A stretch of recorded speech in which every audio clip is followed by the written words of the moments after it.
एक बार फिर आप सबका धन्यवाद करता हूं और कहता हूं कि प्रभु आप सबको बेहद आशीष दे। और मैं चाहता हूं कि आज हम इससे पहले कि अपने संदेश में आगे बढ़ें, बाइबल के मत्ती रचित सुसमाचार 17 अध्याय उसके 14 से लेकर 21वें आयत से हम पढ़ेंगे। Gospel of Matthew, chapter 17, verses 14 to 21। मत्ती रचित सुसमाचार 17 अध्याय 14 से लेकर 21वें आयत तक। और मैं आशा करता हूं कि आप सबको मिल गया होगा, और जिनके पास बाइबल है वो मेरे साथ देख सकते हैं। अगर यदि आज आप अपना बाइबल किसी कारणवश नहीं ला पाए या नहीं है तो आप पड़ोसी के बाइबल में झांक लीजिएगा, और पड़ोसी कुछ ज्यादा ही दूर है तो सुन लीजिएगा कि यहां पर क्या लिखा है। जब वे भीड़ के पास पहुंचे तो एक मनुष्य उसके पास आया और घुटने टेक कर कहने लगा, हे प्रभु, मेरे पुत्र पर दया कर, क्योंकि उसको मृगी आती है और वह बहुत दुख उठाता है और बार बार आग में और बार बार पानी में गिर पड़ता है। मैं उसको तेरे चेलों के पास लाया था पर उसे अच्छा नहीं कर सके। यीशु ने उत्तर दिया, हे अविश्वासी और हठीले लोगों, मैं कब तक तुम्हारे साथ रहूंगा, कब तक तुम्हारी सहूंगा, उसे यहां मेरे पास लाओ। तब यीशु ने दुष्ट आत्मा को डांटा और वो उसमें से निकल गई और लड़का उसी घड़ी अच्छा हो गया। तब चेलों ने एकांत में यीशु के पास आकर कहा, हम उसे क्यों नहीं निकाल सके? उसने उनसे कहा, अपने विश्वास की घटी के कारण, क्योंकि मैं तुमसे सच कहता हूं, यदि तुम्हारा विश्वास राई के दाने के बराबर भी हो तो इस पहाड़ से कह सकोगे, यहां से सरक कर वहां चला जा, तो वह चला जाएगा, और कोई बात तुम्हारे लिए असंभव न होगी। पर यह जाति बिना प्रार्थना और उपवास के नहीं निकलती। आमीन। प्रभु अपने वचन पढ़े जाने और सुने जाने में बेहद आशीष दे। और फिर से एक बार हम अपने सरों को झुकाएं ताकि हम प्रार्थना के द्वारा आज के वचन को ग्रहण करने के लिए अपने मन को तैयार कर सकें।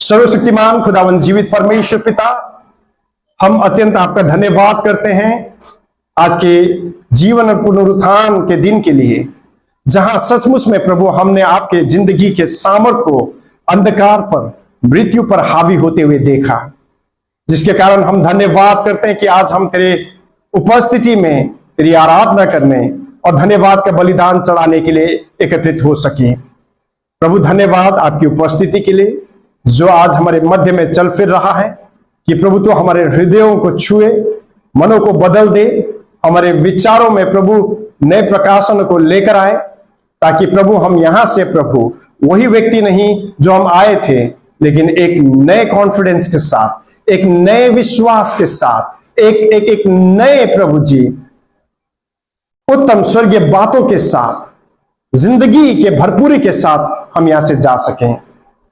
प्रार्थना में प्रभु हम धन्यवाद करते हुए आपके वचन को उठाते हैं और विनती करते कि प्रभु जिस वचन को आपने अपने सारे नामों से अत्यधिक श्रेष्ठ जाना है, उस वचन को प्रभु हमारे मध्य में तू महिमा दे, क्योंकि तेरा वचन सचमुच में प्रभु 7 बार आग की भट्टी में ताया गया सुच्चा सोने से भी ज्यादा खरा है, उत्तम और बहुमूल्य है। प्रभु तेरा वचन हमारे पांव के लिए दीपक और मार्ग के लिए उजियाला है। तेरे वचन के खुलने से ही तो उजाला होता है। हम कहते हैं कि प्रभु जो हर एक वचन तेरे आत्मा के प्रेरणा के द्वारा लिखा गया है, जो हमारी शिक्षा और सुधार के लिए अति उपयोगी है, तेरा वचन हथौड़े के समान हमारे जीवन में आए कि हमारा सब ढिठाई और कठोरता प्रभु चकनाचूर हो जाए। तेरा वचन दो धारी तलवार के माने ना आए कि हमारे हड्डी हड्डी बुदो बुदो को भेद डाले। तेरा वचन प्रभु आके माने ना आए कि सब कूड़ा करकट को जलाकर भस्म करे। तेरा वचन अविनाशी बीज हमारे जीवन में आए कि उसके अनुसार प्रभु उत्तम फल हम ला सके। प्रभु, जो मैं कमजोरता के साथ खड़ा हूं, मेरे हृदय के मनन मुंह के वचन में आशीष दे, ताकि तेरे सुनने वाले तुझसे बेहद आशीष पाए और वे उन्नति पर उन्नति करते चले जाएं, विश्वास में दृढ़, और प्रभु वे महान हो जाएं। और प्रार्थना करते हैं कि विश्वास के द्वारा वे संसार पर जय ही प्रार्थना करें, वरन प्रभु ऐसा विश्वासी जीवन को लीड करे कि वे अपने जीवन के दौर को भी पूरा कर सके। यीशु आपके अत्यंत पवित्र सामर्थी नाम में, आमेन। सो हम यहां पर देखते हैं कि एक दिन यीशु मसीह अपने 3 चेलों को लेकर के रूपांतरण के पहाड़ पर चढ़े। वहां पर उन्होंने एलिया और मूसा से मुलाकात की और उसके बाद उन 3 चेलों को लेकर के यीशु मसीह पहाड़ी से नीचे उतरे। और जब वे पहाड़ी से नीचे उतरे तो नजारा यह था कि यीशु मसीह के जो बाकी चेले थे वो भीड़ से घिरे हुए थे और बड़ा हल्ला गुल्ला। लेकिन वो चेले जो भीड़ से घिरे हुए थे वे निराश, कहीं ना कहीं हताश और बुरी कदर से विफल चेले। और जब वे चेलों के पास गए तो भीड़ में से एक व्यक्ति निकल करके आया और यीशु मसीह के सामने घुटने टेक करके यीशु मसीह से कहा कि प्रभु, मेरा प्रॉब्लम यह है कि मैं तेरे चेलों के पास अपने बेटे को लेकर आया जिसे मिर्गी का दौरा पड़ता है और कभी तो वो आग में गिर जाता है और कभी पानी में। उसको संभालना बचाना बड़ा मुश्किल होता है और इस बात से मैं बहुत दुखी हूं और उस बेटे को तेरे चेलों के पास बड़ी आशा से लेकर आया कि तेरे चेले कुछ कर सकेंगे, लेकिन तेरे चेले कुछ नहीं कर पाए। तेरे चेले बिल्कुल फेल हो गए।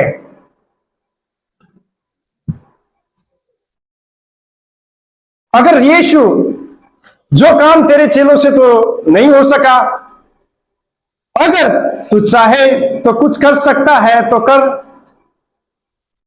अब यीशु यहां पर बड़े नाराज से हुए और उन्होंने अपनी नाराजगी व्यक्त भी की और कहा, हे अविश्वासियों और हठीले मन वालों, मैं कब तक तुम्हारे साथ रहूंगा, तुम्हारी सहूंगा।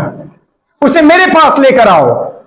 और जैसे ही यीशु मसीह के पास उस लड़के को लाया गया, यीशु मसीह ने उस लड़के को देखा और दुष्ट आत्मा को डांटा। और जैसे ही दुष्ट आत्मा को डांटा, दुष्ट आत्मा उस लड़के में से निकल गया और वो लड़का उसी घड़ी चंगा हो गया।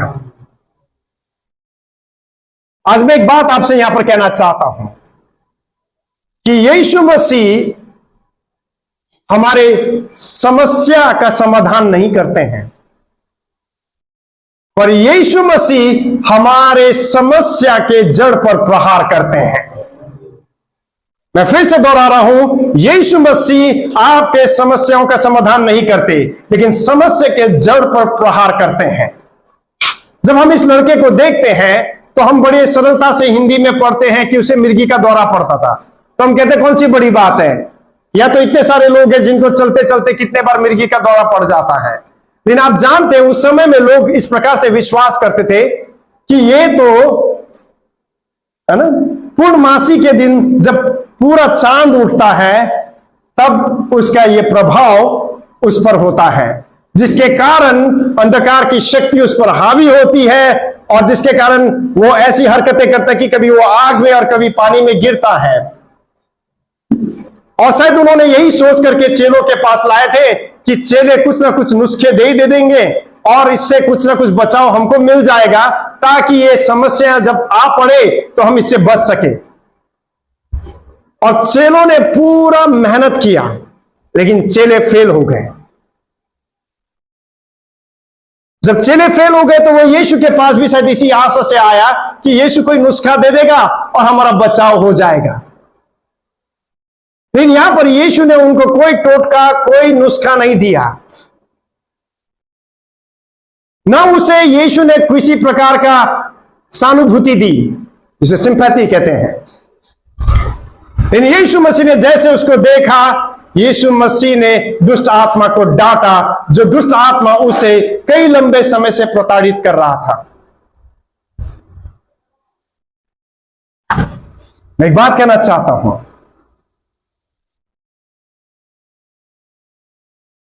कि आज हो सकता है कि आपके जीवन में भी बहुत सारे अनसॉल्व्ड प्रॉब्लम हो। कई बार आपने प्रार्थना की हो, कई बार आप गए हो और आपने लेइंग हैंड कराया हो सकता है कि वो थोड़े समय के लिए ऐसा लगा हो कि जैसे आपके जीवन से वो प्रॉब्लम चला गया, लेकिन देखा अगले पल वो प्रॉब्लम तो टस से मस नहीं होता है, वो तो वहीं का वहीं है। मैं नहीं जानता वो प्रॉब्लम आपके जीवन में क्या है। हो सकता है कि वो प्रॉब्लम आपका अपना एटीट्यूड हो, समझ रहे हैं? आपका अपना एटीट्यूड हो और सवाल कर रहे हो, प्रभु कोई मेरा दोस्त क्यों नहीं बनता, कोई मेरे करीब क्यों नहीं आता। हो सकता है कि वो आपका अपना झिझक हो, जहां आपने अपना कदम ना बढ़ाया हो और आप अपने आप से सवाल कर रहे हो, प्रभु कोई मेरे करीब क्यों नहीं आता है। या हो सकता है वो प्रॉब्लम आपके जीवन में आपको अपना धार्मिकता हो, क्योंकि कई बार हम अपने धार्मिकता को ऐसे ओढ़ लेते हैं जैसे कि ये धार्मिकता का जो वस्त्र मैंने पहना है ये परमेश्वर के दिए गए धार्मिकता के वस्त्र से भी ज्यादा महंगा, उससे भी ज्यादा उपयोगी है। लेकिन एक बात आप मेरे प्रिय जान ले कि हमारा धर्म कर्म का काम जीवित परमेश्वर की उपस्थिति में मैले चिथड़ों के समान है, उससे बढ़कर और कुछ भी नहीं है। समझे आप? लेकिन परमेश्वर ने आपको मसीह यीशु में इसलिए नहीं बुलाया कि आप अपने धार्मिकता के वस्त्र को पहनकर घमंड करते फिरे, लेकिन परमेश्वर ने अपने पुत्र यीशु मसीह में जहां आपको बुलाया, आपके पापों को धोया, वहीं पर परमेश्वर ने मसीह यीशु में आपको एक नया धार्मिकता का वस्त्र दिया है जो आपके कंप्लीट स्पिरिचुअल नेकेडनेस को ढांप देता है। आदम को आप जानते हैं, उसका उपाय असफल रहा और परमेश्वर के सामने फिर भी वो नंगा था, लेकिन परमेश्वर ने उसके लिए एक उपाय किया। और परमेश्वर ने जब देखा कि आदम का नग्नता छिपाए छिप नहीं सकता, तब परमेश्वर ने देखा कि मैं इस आदम के लिए क्या कर सकता हूं। तब देखा तो झाड़ी के पीछे एक मेमना खेल रहा था, अपने में मस्त कहीं फुदक रहा था, और ये वो भी नहीं जानता था कि मेरे ऊपर अब कितना बड़ा संकट आने पर है। पर तभी पीछे से दो बड़े हाथ प्रकट हुए, उसने उस मेमने को पकड़ लिया और अदन के वाटिका में उस मेमने को वध किया गया और उसका चमड़े उधार करके उसे आदम को पहनाया गया। मेरे प्रियो, अगर आज हमारा स्पिरिचुअल नेकेडनेस कहीं ढक सकता है तो केवल और केवल उसी मेमने के द्वारा ढका जा सकता है जो संसार के आदि से हमारे लिए वध हुआ है। हमारा धार्मिकता का वस्त्र को हम इस कदर से पहन लेते कि उसका घेरा कहीं से छोटा नहीं होना चाहिए। एटीट्यूड। हमारा अपना धार्मिकता का काम हमको घमंडी बना देता है। इसीलिए आपने देखा ना, एक सदुकी किस प्रकार से प्रार्थना कर रहा था मंदिर में, हे प्रभु मैं तो सप्ताह में 2 दिन उपवास रखता हूं, सब बातों का दशवांश देता हूं, ये जो पापी मेरे बाजू में बैठा ना उसके जैसे चुंगी भी नहीं लेता मैं। और वो बाजू में जो था चुंगी लेने वाला, उसके अंदर इतनी हिम्मत नहीं थी कि वो अपनी आंखें परमेश्वर की ओर उठाए। उसकी मुंडी नीचे थी और वो अपने छातियों को पीट पीट करके बार बार परमेश्वर से यही कह रहा था कि प्रभु मैं पापी और मैं तुच्छ और गुनहगार व्यक्ति हूं। अब जानते हैं हमारी अपनी धार्मिकता हमको घमंडी बना देता है। ये प्रॉब्लम एक आम विश्वासियों में नहीं, ये बड़े बड़े पास्टर्स लीडर्स में भी मैं देखता हूं। कई बार हम अपने धार्मिकता में इस तरह से लिप्त होते हैं कि 2 दिन उपवास रखते हैं, तीसरे दिन किसी को पापी देखना शुरू कर देते हैं। 2 दिन बाइबल पढ़ते हैं, प्रार्थना करते हैं, अगले पल दूसरे को तुच्छ समझने लग जाते हैं। ऐसे ही कुछ एक लीडर है मेरे घर के पड़ोस में भी, वो भी सेवक है, मैं भी सेवक हूं, लेकिन मोहल्ले भर में सारे अन्य जाति मेरे दोस्त हैं। सुबह चाय का प्याला मेरे हाथ में होता है और मैं सड़कों पर निकल जाता हूं और सुबह वहां से मेरी बातचीत शुरू होती है।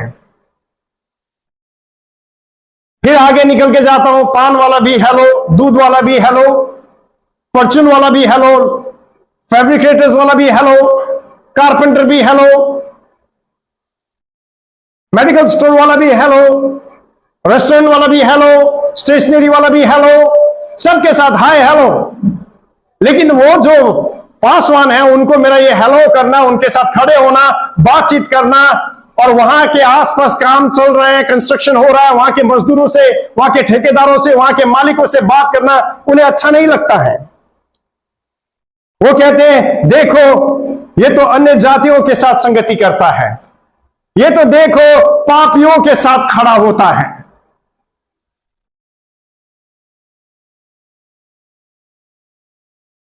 और वे उन्हें देखते भी नहीं है, उनसे नमस्कार भी ठीक से नहीं करते हैं। उनके सामने जब जाते हैं तो ऐसे करते हैं कि जैसे वो इंसान ही नहीं है, ऐसे मुंह उठा के चल देते हैं। और उसका परिणाम यह है कि पूरे मोहल्ले शायद मुंह पर कुछ ना बोले, मन में दुश्मनी रखे बैठे हैं। इन जहां परमेश्वर की धार्मिकता है वहां शांति है, मेल मिलाप है, एकता है। शायद हो सकता है आज आपका प्रॉब्लम आपके जीवन में फेलियरिटी हो, बार बार प्रयास के बाद कुछ ऐसा लगता हो कि कहीं मुझे सफलता मिल रही है, अब तो मैं मास्टर हो गया हूं, अब तो मैं काफी कुछ जान गया हूं, मेरे पास अनुभव है। तभी पता लगता है कि दूसरा प्रॉब्लम आकर खड़ा होता है और आप उसे सॉल्व नहीं कर पाते हैं। जहां 2 सीढ़ी ऊपर चढ़ते हैं अगले ही पल आप धड़ाम से नीचे गिर जाते हैं। मानो ऐसा लगता है कि आपकी जिंदगी जैसे सांप सीढ़ी का खेल हो गया है। चाल चला, 2 कदम आगे बढ़ा, एक सीढ़ी चढ़ी, अगले पल सांप ने निगल लिया। ओ प्रभु मैं क्या करूं? शायद पौलुस की तरह आप अपने आप से कहते हो मैं कितना अभागा मनुष्य हूं, जो मैं करना चाहता हूं मैं नहीं कर पाता हूं, जो नहीं करना चाहता मैं वही करता रहता हूं। 2 दिन खड़ा होता हूं और अगले पल में गिर जाता हूं। ओ प्रभु, शायद आपको एक समय होगा जहां बहुत घमंड भी हुआ होगा, ओ मैं बहुत जानता हूं, मेरे पास अच्छी डिग्री है, मेरे पास एक्सपीरियंस है, और बाद में पता चला वो एक्सपीरियंस फेल हो गया। आज मैं आपसे एक बात कहना चाहता हूं, आज जो यीशु आपके मध्य में अपने वायदे के मुताबिक चल फिर रहा है, वो यीशु आपके पास्ट एक्सपीरियंस से बड़ा प्रभु परमेश्वर है।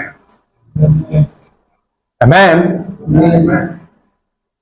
वो यीशु आपके एक्सपीरियंस से बड़ा परमेश्वर है। कई बार हमें बड़ा घमंड होता है, मुझे बहुत एक्सपीरियंस है, लेकिन एक बात मैं आपको बता देना चाहता हूं, कई बार आप जानते हैं आपका एक्सपीरियंस ही आपके लिए बंधन होता है। आपका एक्सपीरियंस ही जिस पर आप घमंड करते हैं वह आपको आगे बढ़ने नहीं देता है। आज मैं आपको बता देना चाहता हूं कि आपका यीशु आपके एक्सपीरियंस से बड़ा प्रभु परमेश्वर है। आमेन। हालेलुया। अच्छी बात है कि आपके जीवन में एक्सपीरियंस है, बहुत अच्छी बात है। कुछ बातों के लिए शायद हो सकता है कि वो एक्सपीरियंस कहीं ना कहीं आपके काम आए, पर यह जरूरी नहीं है कि आपका एक्सपीरियंस आपके लिए उन्नति का सीढ़ी का ही काम करता है। कई बार आपका एक्सपीरियंस आपको डिमोरलाइज भी कर देता है, आपका एक्सपीरियंस आपको नेगेटिव भी बना देता है, आपको एक्सपीरियंस कई बार आपको निराश भी कर देता है। आप जानते हैं मेरे जीवन में भी ऐसा ही हुआ, जहां पर एक तरफ मैंने एक्सपीरियंस किया कि जब प्रभु ने मुझे इस्तेमाल करना आरंभ किया तो बहुत से चमत्कार हुए, अजीब और गरीब मैंने एक्सपीरियंस किया अपनी जिंदगी में। मैं उन बातों को लेकर मैं बहुत प्रभु में बढ़ने लगा, मेरा कॉन्फिडेंस बढ़ने लगा, मेरा फेथ बढ़ने लगा। लेकिन तभी प्रभु ने मुझसे कहा, बेटा ये काफी नहीं है, अभी तूने सिक्के का एक पहलू देखा है, दूसरा पहलू भी तो देख ले। मैंने कहा चलो वो भी देख लेते हैं। मेरे अंदर कॉन्फिडेंस था कि प्रभु ने मुझे अपनी आत्मा से भरा है, मैं उसका अभिषेक हूं और जो मैं कहता हूं और प्रभु से प्रार्थना में विनती करता हूं प्रभु करते हैं। अब जानते हैं मेरे जीवन में ऐसा दौर भी आया, पता लगा किसी को कैंसर है। उन्होंने कहा भाई आओ तुम्हारी जरूरत है, तुम उसके लिए क्या प्रार्थना करोगे? मैंने कहा हां मैं आ रहा हूं, बाजू ऊपर किया और मैं उसके लिए प्रार्थना करूंगा और प्रभु से चंगा करेगा। मैं गया उसके लिए प्रार्थना किया और मैंने कहा कि प्रभु तुम्हारे बिछौने को उलट पुलट कर देगा और तुम्हें प्रभु चंगा कर देगा, उठाकर खड़ा करेगा। कुछ दिनों के बाद मैंने फोन किया और कहा कि जी वो कैसे हैं? पता लगा वो मर गए। ओ नो, कोई बात नहीं, अगला कोशिश। फिर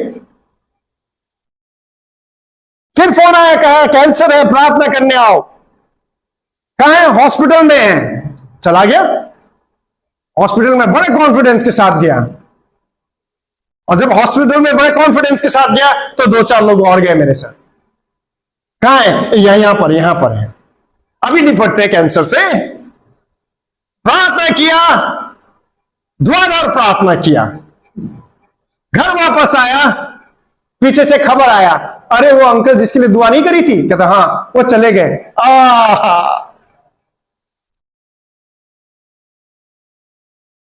फिर जिंदगी में मुसीबत आया कि मेरे पिताजी ही बिस्तर में पड़ गए और 15 महीने तक वो बिछौने में पड़े रहे, जहां हाफ पोर्शन उनका पैरालिसिस हो गया उनको। और आप जानते हैं हाफ पोर्शन जब उनका पैरालिसिस हुआ तो उनका स्पीच भी चला गया। इसलिए मैं आपसे कहता हूं प्रभु ने आपको बोलने की सामर्थ्य दी है, तो इसलिए प्रभु का वचन बोलना मत छोड़ो, प्रार्थना करना मत छोड़ो, क्योंकि आप इस जुबान से जब आप बोल सकते हो अपने दिल की बात को एक्सप्रेस कर सकते हो। मेरे पिताजी जब 15 मंथ बिस्तर में थे, वो उनके मन में क्या चल रहा था, वो क्या बोलना मांगते थे, उनके अंदर क्या बातें थी, वो उनको कभी एक्सप्रेस नहीं कर पाए। राइट हैंड उनका फेल हो गया तो उन्होंने लेफ्ट हैंड से कोशिश किया और कई बार उनका लेफ्ट हैंड में शुरू में लिखा हुआ समझ में नहीं आता था कि वो क्या उन्होंने लिखा है, क्या कहना चाह रहे हैं। आधा अधूरा शब्द होता था, टेढ़ा मेढ़ा जबलत शब्द होते थे, हमें उसको कई बार असेंबल करना पड़ता था, फिर देखना पड़ता था, मीनिंग लगाना पड़ता था, तब पूछना पड़ता था कि क्या आप ये कहना चाह रहे हैं। तब कई बार पिताजी कहते थे हाँ, और कई बार हम फेल हो जाते थे उनके बातों को समझने में, तब वो गुस्सा हो जाते थे। और उस दौरान ऐसा होता था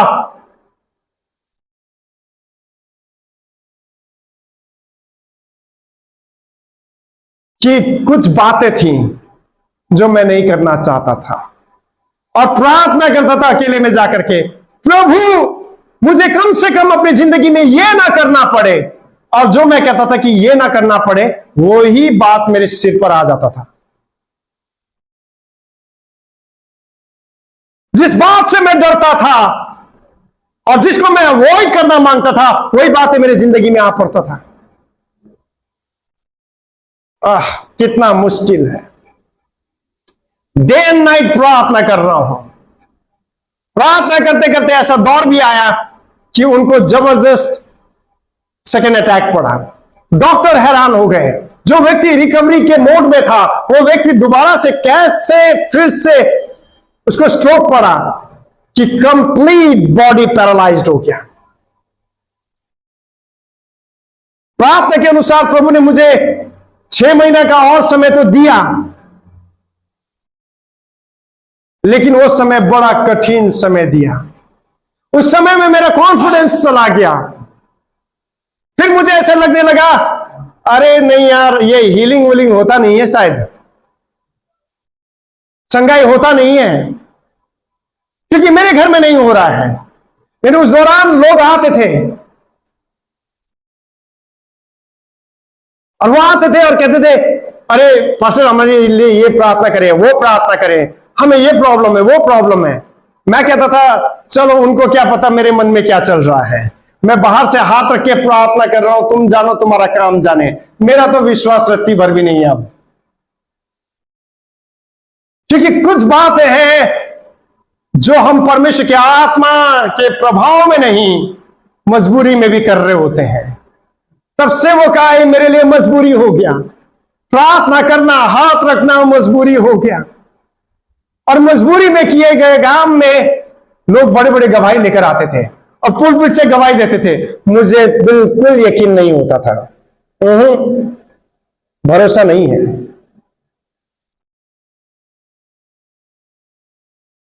लेकिन काम हो रहे हैं, काम हो रहे हैं।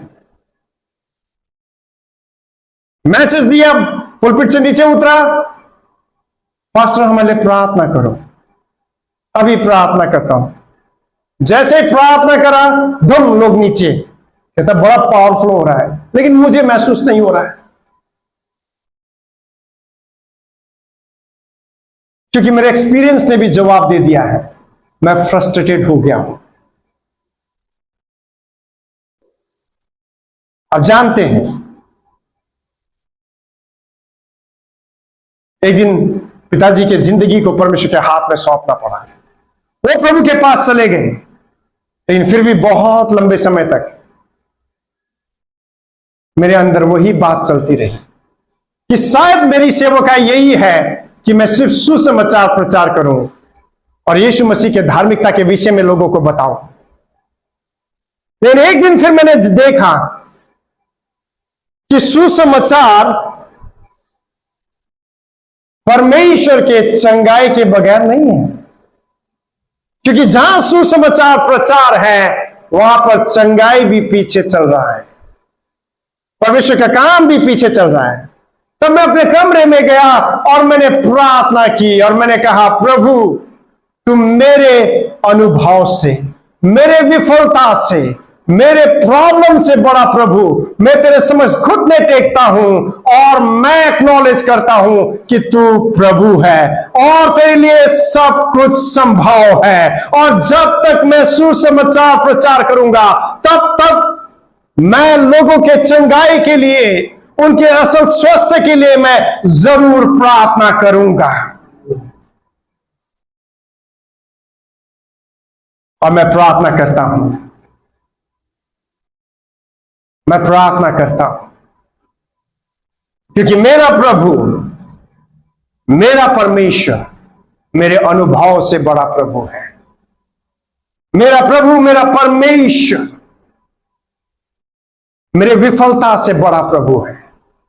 मेरा परमेश्वर मेरे प्रत्येक दिन में आने वाले समस्या से बड़ा परमेश्वर है। और वही आपका प्रभु है, वही आपका परमेश्वर है। मैं नहीं जानता कि आप जीवन के किस दौर से होकर गुजर रहे हैं। मैं नहीं जानता कि प्रत्येक दिन आप अपने जीवन में किन समस्याओं का सामना कर रहे हैं। हो सकता है कि लगातार आप अपने जीवन में गरीबी का सामना करते करते, फाइनेंशियल नीड्स को झेलते झेलते कहीं आपका कॉन्फिडेंस जवाब दे गया हो और आपको लगता हो कि प्रभु तो है ही नहीं। क्योंकि आज मोस्टली मैं क्रिश्चियन फैमिली में बच्चों को जो रिबेलियस मोड में देखता हूं, वो इसलिए भी देखता हूं क्योंकि उनके जो माता पिता है लगातार आर्थिक अवस्था में वे उन्हें स्ट्रगल करते हुए पाते हैं, इसलिए वो विद्रोही हो जाते हैं। लेकिन मैं आपसे एक बात कहना चाहता हूं, आपका परमेश्वर आपके प्रेजेंट एक्सपीरियंस से बड़ा प्रभु परमेश्वर है। आपको करना कुछ नहीं है, लेकिन आपको उस यीशु के पास आना है, कुछ नहीं करना है, आपको केवल यीशु के पास आना है। और मैं आपको निमंत्रण देता हूं और मैं विनती करता हूं कि शायद हो सकता है कि शरीर यहां पर हो, मन कहीं दूर कलकत्ता घूम रहा हो सकता है कि आज आप यहां बैठे हो, मन पेरिस में हो। मैं आज आपसे कहता हूं कि आप दुनिया की किसी भी कोने पर क्यों ना बैठे हो, जब यीशु आपके मध्य में अपने वायदे के मुताबिक चल फिर रहा है, आप उस यीशु के पास आइए, क्योंकि वो यीशु आपके समस्याओं के साथ नहीं, लेकिन आपके समस्याओं के जड़ को प्रहार करेगा और आपके समस्याओं को वो मिटाएगा। आमेन।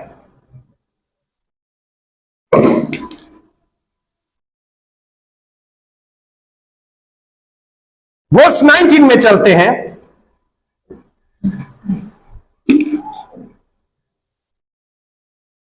यहां पर वर्स 19 में क्या कहते हैं कि चेलों ने यीशु के पास आकर पूछा, तब चेलों ने एकांत में यीशु के पास आकर कहा, हम उसे क्यों नहीं निकाल सके। देख रहे हैं, ये चेले तो यीशु मसीह के साथ थे, उन्होंने यीशु मसीह की सेवकाई को अपने आंखों से देखा था, ये यीशु के करीब रहते थे, इन्होंने अपनी आंखों से देखा कि कोढ़ी कैसे शुद्ध हुए, इन्होंने देखा कि दुष्ट आत्मा कैसे भागा, ये जानते थे। और जो कुछ ये जानते थे, शायद हो सकता है वो सारा नुस्खा उन्होंने अपनाया हो।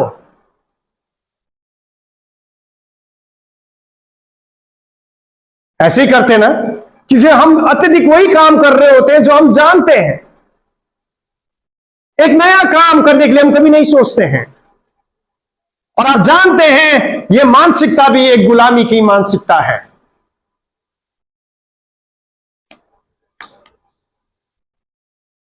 मैंने देखा कि मुझे जब कुछ कंस्ट्रक्ट करना था, मैंने बहुत से मजदूरों को हायर किया, मैंने उनके साथ बहुत अच्छा ट्रीट किया, ये जान करके कि वो मेरे लिए बहुत अच्छा काम करेंगे। लेकिन आज तक मेरा अनुभव ये रहा कि कभी किसी ने मेरे लिए अच्छा काम नहीं किया। पता है क्यों? क्योंकि उन्होंने कभी भी वो काम नहीं किया जो मैं चाहता था, लेकिन उन्होंने वही काम किया जो वो चाहते थे। जो मैंने उनसे कुछ मांगा वो उसे कर नहीं पाए। पता है क्यों? क्योंकि वो ही करना चाहते थे जो वो जानते थे। इसलिए जो काम हुआ है ये वही काम हुआ है जो वो जानते थे। वो काम नहीं हुआ है जो उनके ज्ञान से बाहर था, कुछ क्रिएटिव हो जिसे हम मास्टरपीस कह सकें। आप जब तक अपने अनुभव की गुलामी में रहेंगे, आप अपने से मास्टरपीस कभी निकाल ही नहीं पाएंगे। आप अपने में से मास्टरपीस तब निकाल पाओगे जब आप अपने अनुभव के दायरे से बाहर आओगे। जब एक व्यक्ति अपने अनुभव पर इस प्रकार निर्भर हो जाता है तो वो कहता है यही एंड है, इससे आगे कुछ नहीं है। जो यहां पर ठीक नहीं हुआ वो कहीं ठीक नहीं हो सकता, जो मैं नहीं कर पाया वो कोई नहीं कर सकता। यह उसका अनुभव है।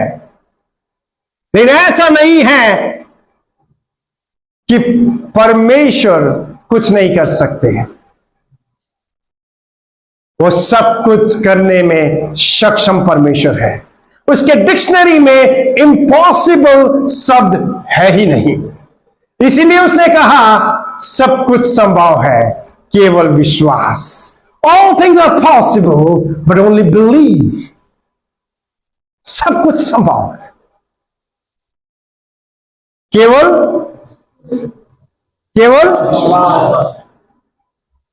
फिर से बोलिए, विश्वास। पूरा सब कुछ संभव है। मजा नहीं आया। सब कुछ संभव है, केवल विश्वास। बोलिए जोर से, फिर से बोलिए, फिर से बोलिए। फिर से, फिर से बोलिए, बोलिए, बोलिए, तब तक बोलिए ये बात जब तक आपके मन के गहराई में ना उतरे। क्योंकि जब कभी शैतान आपके जीवन में, दिल के गहराई में कोई नकारात्मक बात को डालता है, तो उससे पहले वो आपके मुंह में नकारात्मक शब्दों को लेकर आता है।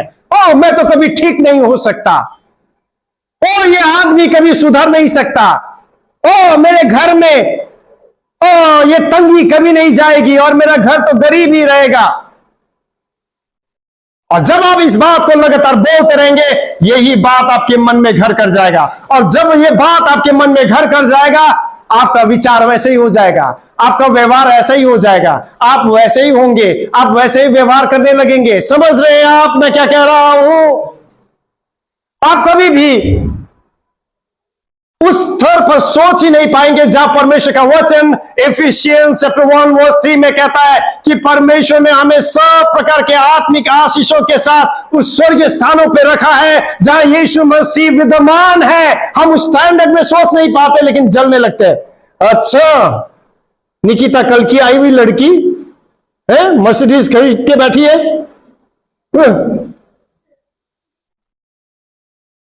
बड़े पैसे दिखा रही है, पैसे वाली हो गई है। अगर उसके पास मर्सिडीज बेंज है तो कमी उसमें नहीं है, कमी आप में है। उसके पास मर्सिडीज बेंज है क्योंकि उसकी मानसिकता वैसी है। आपके पास सेकंड लूना भी नहीं है क्योंकि आपकी मानसिकता वैसे ही है। इसलिए आपने क्या एक्सपीरियंस किया और आपके पास क्या अनुभव है, मैं चाहता हूं कि आज आप उसमें से निकल करके बाहर आए। आमेन। क्योंकि सब कुछ संभव है। हाथ मिलाइए एक दूसरे से और कहे सब कुछ संभव है। फिर से बोलिए सब कुछ संभव है। फिर से बोलिए, फिर से बोलिए। हाँ, क्योंकि आपका अनुभव तो पता नहीं, न जाने क्या क्या कहता है, नहीं क्या क्या कहता है।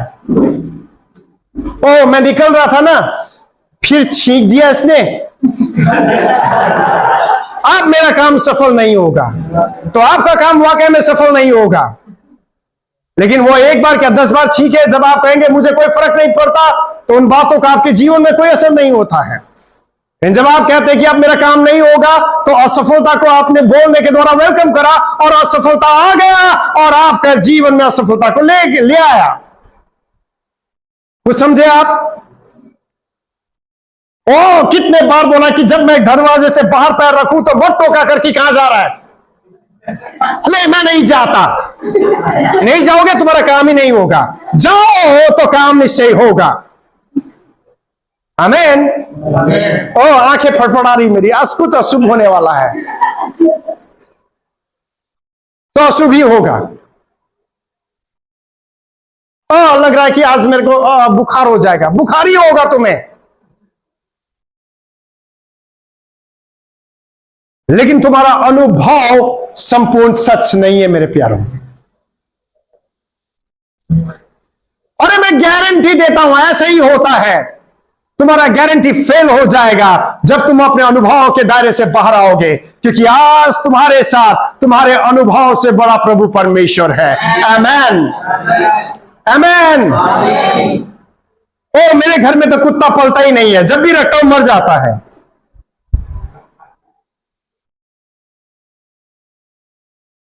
ओ मैं प्रार्थना नहीं कर सकता, पता है जब भी मैं प्रार्थना करता हूं वो आदमी तो मर ही जाता है। ओ प्रभु तो मेरी प्रार्थना ही नहीं सुनते हैं।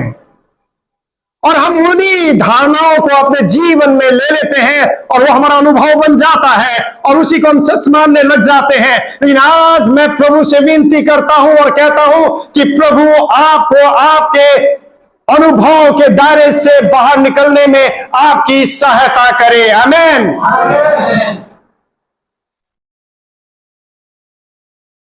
बहुत सारे हैं, जवान बच्चे भी हो सकते हैं,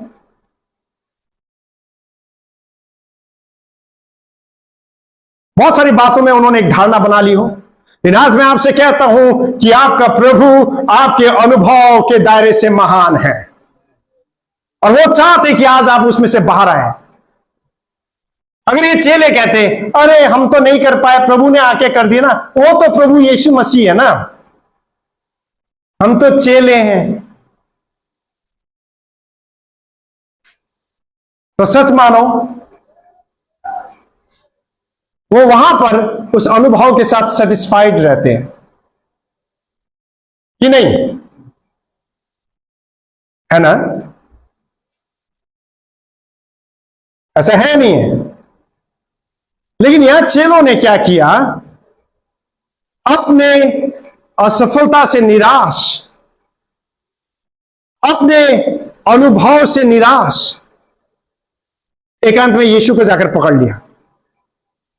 आप बताओ गुरुजी, हमारा विफलता का राज, हम क्यों असफल हुए? आपने किया तो एक झटके में निकल गया, और हम तो इतने देर से डंडा बजा रहे थे तो भी कुछ नहीं हो रहा था। मिर्ची की धुआं भी दिया, कुछ नहीं हुआ। जूता सुंघाया उसको, है ना, मिर्गी के द्वारा जिसको पड़ता जूता सुंघा दो बोलता ना। अब ऐसा कोई ये नुस्खा असरदार है या नहीं है मैं तो नहीं जानता। अब बताओ ऐसा है क्या जूता सुंघाने से? और कोई है यहां पर मेडिकल लाइन से? और आप मेडिकल लाइन से जूता सुंघाने से ठीक होता है? लेकिन सुंघा देते हैं ना। यहां तक कि छोड़ो, ट्रक के पीछे भी जूता टांग के रखा होता है और लिखा होता है बुरी नजर वाले तेरा मुंह काला।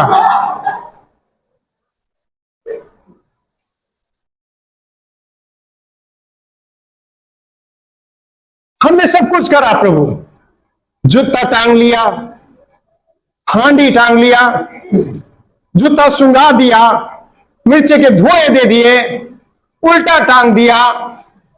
अब बाइबल तो था नहीं, तोरा ही होगा, तोरा से उसके सिर पे भी पीटा, खून तो जरूर निकला लेकिन बच्चा ठीक नहीं हुआ। ऐसा क्यों प्रभु? तब यीशु मसीह ने उनको बहुत प्यार से जवाब दिया, किस कारण से वे असफल हुए।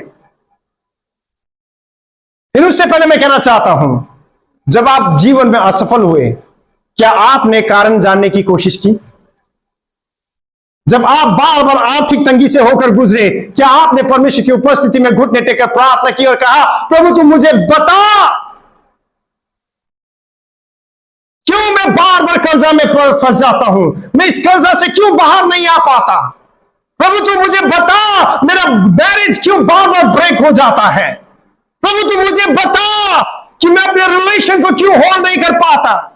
तू बता प्रभु कि मैं लॉयल क्यों नहीं रह पाता? प्रभु तू मुझे बता क्यों मैं अपने टेम्पर इतना जल्दी लूज कर देता हूं? प्रभु तू मुझे बता क्यों मैं अपने व्यवहार में कमजोर पड़ जाता हूं? प्रभु तू मुझे बता। तब परमेश्वर आपसे बातें करेंगे, परमेश्वर आपसे बोलेंगे, क्योंकि जो परमेश्वर सुनता है वो बातें भी करता है।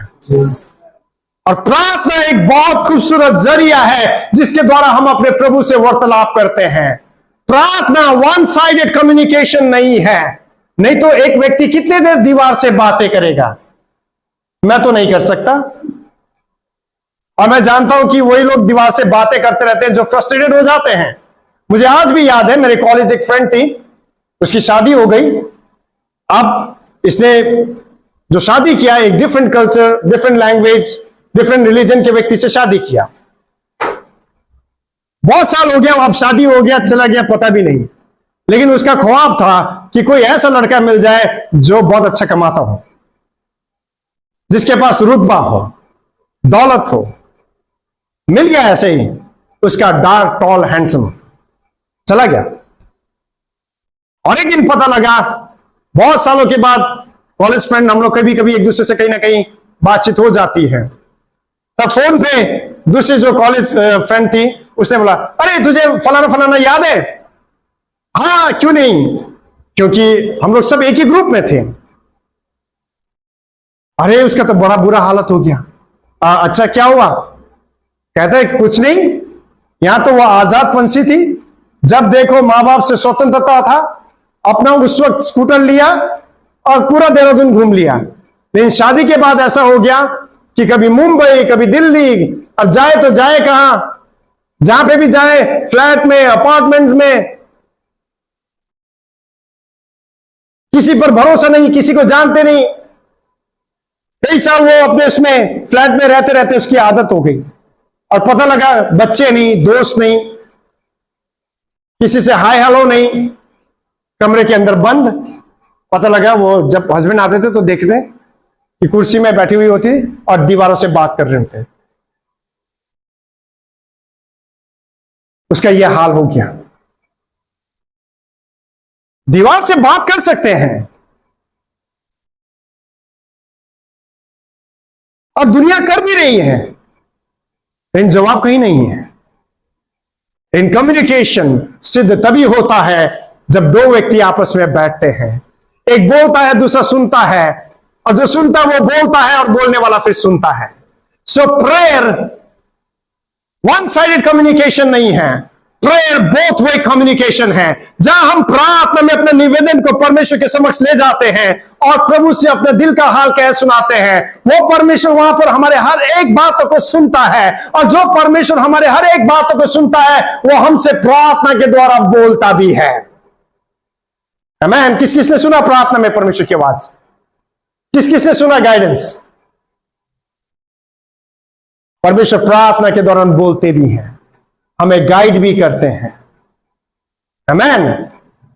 और प्रार्थना में सिर्फ बोलना ही प्रार्थना नहीं है, प्रार्थना में सुनना भी प्रार्थना है। आमीन। सो चेलों ने यीशु से एकांत में पूछा। क्या आपने अपनी जिंदगी में पूछा ये सिर्फ गाना ही गाते हैं, मैं ऐसा क्यों हूं, मैं वैसा क्यों हूं? आपने कभी परमेश्वर की उपस्थिति में उससे पूछा, उससे इंक्वायर किया? मैं एक बात कहता हूं, सुनिए मेरे प्यारों, यीशु मसीह आपको समस्याओं का समाधान नहीं देते हैं, लेकिन मैं आपसे कहता हूं यीशु मसीह ही आपके सारे समस्याओं का समाधान है। यीशु मसीह आपके सवालों का जवाब नहीं देते, लेकिन दुनिया के लिए परमेश्वर की ओर से मसीह ही जवाब है। आमीन। क्या उस यीशु में आपने परमेश्वर से पूछा? क्या आपने जानने की कोशिश की? जब आप उसके पास जाएंगे, उससे पूछेंगे, मुझे निश्चय है कि वो आपको जरूर बताएगा कारण क्या है। आमीन। आमीन। नहीं तो हम बात शिकायत ही करते रहेंगे, प्रभु आपको मालूम है ना मेरा दिल तो इतना अच्छा है, मैं तो उसके लिए ये करता हूं वो करता हूं, और वो उसका जवाब में मुझे कैसा प्रतिफल मिलता है? मैं सबको प्यार करता हूं, सबको बांटता हूं, मेरा उदारता तो देखो प्रभु। सब जगह कलीसिया में कहीं ना कहीं थोड़े सिर फिरे हुए लोग होते हैं, इसलिए सब कलीसिया परफेक्ट नहीं होता है। तो एक कलीसिया है, वहां पर भी है एक सिर फिरे हुए दिल, आहा समुंदर, उदारता। अच्छा तुम्हारे पास जूते नहीं है, अभी मैं तुम्हें जूते देती हूं। तुम्हारे घर में टीवी नहीं है, बाजार में जाकर के इंस्टॉलमेंट में भी हो वो आपके घर में टीवी लगा देंगे। ओ कैसा लग रहा है तुम्हारे कान, चलो जवान लड़की अच्छी लगती है, मैं तुम्हें टॉप्स दिलाती हूं।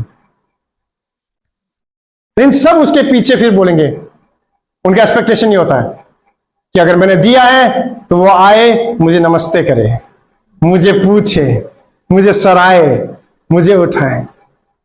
और जब उनको उसके बदले नहीं मिलता है तो वो उसे लेने की कोशिश करते हैं। मैंने तुम्हारे लिए ये किया, तुमने एहसान नहीं माना, तुम्हें तो मेरा जूता पॉलिश करना चाहिए था, इतना झुक जाना चाहिए, लेकिन तुम्हारा एटीट्यूड, वही जिस पर दया दिखा करके ओ बेचारे या बेचारी तरस खाकर उन्होंने भलाई की, अब उसी को बुरा भला कहते हैं। फैशन फारमोस, नालायक, कभी ऐसे शक्ल ना देखूं। ऐसे कोई विश्वासी होते हैं? क्योंकि जब उनको ये नहीं मिलता है, उनके एक्सपेक्टेशन के मुताबिक लोग नहीं सराहते, उनको नहीं पूछते हैं, पहले उनके साथ प्रेज द लॉर्ड नहीं करते हैं, उनका दिल टूट जाता है, वो बिटरनेस से भर जाते हैं, फिर वो ठीक से उनके साथ पेश नहीं आते हैं। जब ठीक से पेश नहीं आते हैं तो उनको अच्छा व्यवहार भी वापस नहीं मिलता है। आप चाहते हो कि कोई आपके चेहरे को देखकर मुस्कुराए? चाहते हो? तब तक आपको मुस्कुराहट नहीं मिलेगी, पहले जब तक आप नहीं मुस्कुराओगे। क्या आप चाहते कि कोई आपके और हाथ बढ़ाए? जब तक आप हाथ नहीं बढ़ाएंगे, कोई आपके और हाथ नहीं बढ़ाएगा। परमेश्वर के दास ओल रॉबर्ट ने बहुत अच्छी बात कही। क्या आपको पैसे चाहिए? तो पैसे तो दो पहले। क्या आपको क्या प्यार चाहिए? प्यार तो दो पहले। पहले दो तो सही। आपको क्या मुस्कुराहट चाहिए? मुस्कुराइए, अपने दांत चाहे टूटा हुआ हो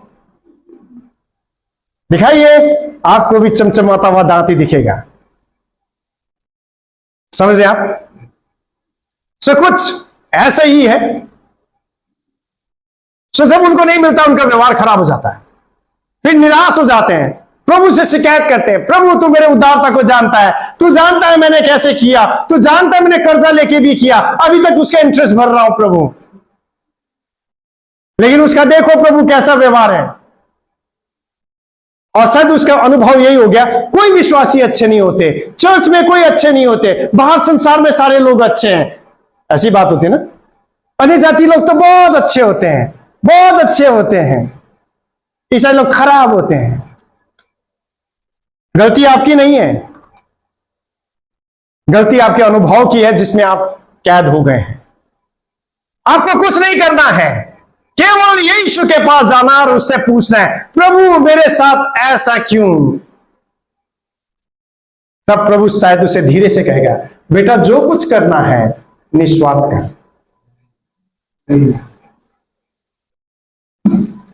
आमेन, आमेन।